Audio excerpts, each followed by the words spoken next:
Assalamualaikum warahmatullahi wabarakatuh. Perkenalkan, saya Novi Anggela Fitri dari tingkat 1 semester 2. Baik, di sini saya akan menjelaskan tentang definisi patofisiologi, stimulus penyebab cedera, perubahan intraseluler dan ekstraseluler akibat adaptasi seluler. Baik, pertama saya akan jelaskan tentang definisi patofisiologi. Patofisiologi adalah ilmu yang pelajari tentang gangguan fungsi-fungsi mekanis, fisik, dan biokimia, baik disebabkan oleh suatu penyakit, gejala, atau kondisi abnormal yang tidak layak disebut sebagai suatu penyakit. Dan stimulus penyebab cedera. Bisa kalian lihat dari tabel tersebut, yaitu adalah rangkaian-rangkaiannya. Di sini saya akan menjelaskan tentang macam cedera sel. Ada 8, yaitu yang pertama hipoksia dan anoksia, yang kedua agen fisik, yang ketiga agen kimia, yang keempat adalah mikrobiologis, dan yang kelima reaksi imunologis, dan yang keenam kerusakan genetika, dan yang ketujuh ketidakseimbangan makanan, dan yang terakhir yaitu penuaan atau degeneratif.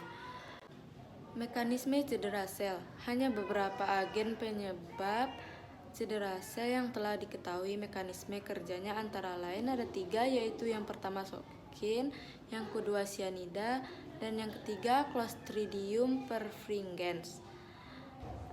Dan ada anoksida dan hipoksida. Anoksida dapat menimbulkan efek yaitu pembentukan ATP berhenti, pemanfaatan energi dari glikolisis anaerob meningkatkan sehingga asam laknat menumpuk. Suasana asam dapat menyebabkan coiling dan clumping DNA sehingga inti menjadi pignotik. Dan yang selanjutnya sintesa protein terganggu. Akhirnya sel mengalami kematian. Dan hipoksida. Hipoksida pengurangan oksigen terjadi sebagai akibat yang pertama iskemia atau kehilangan pasokan darah, yang kedua oksigenisasi tidak mencukupi, misalnya kegagalan jantung paru atau hilangnya kapasitas pembawa oksigen darah, misalnya anemia, keracunan korban monoksida. Perubahan intraseluler dan ekstraseluler akibat adaptasi atau cedera seluler.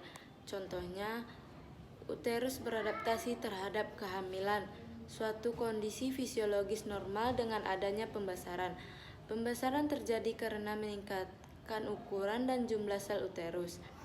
Pada kondisi buruk seperti tekanan darah tinggi, sel mikorat distimulasi untuk membesar dengan meningkatkan kerja pompa. Seperti kebanyakan mekanisme adaptasi tubuh, namun adaptasi seluler terhadap kondisi buruk biasanya hanya berhasil sementara. Stresor yang buruk atau jangka panjang membanjiri proses adaptif. Dan cedera seluler atau kematian.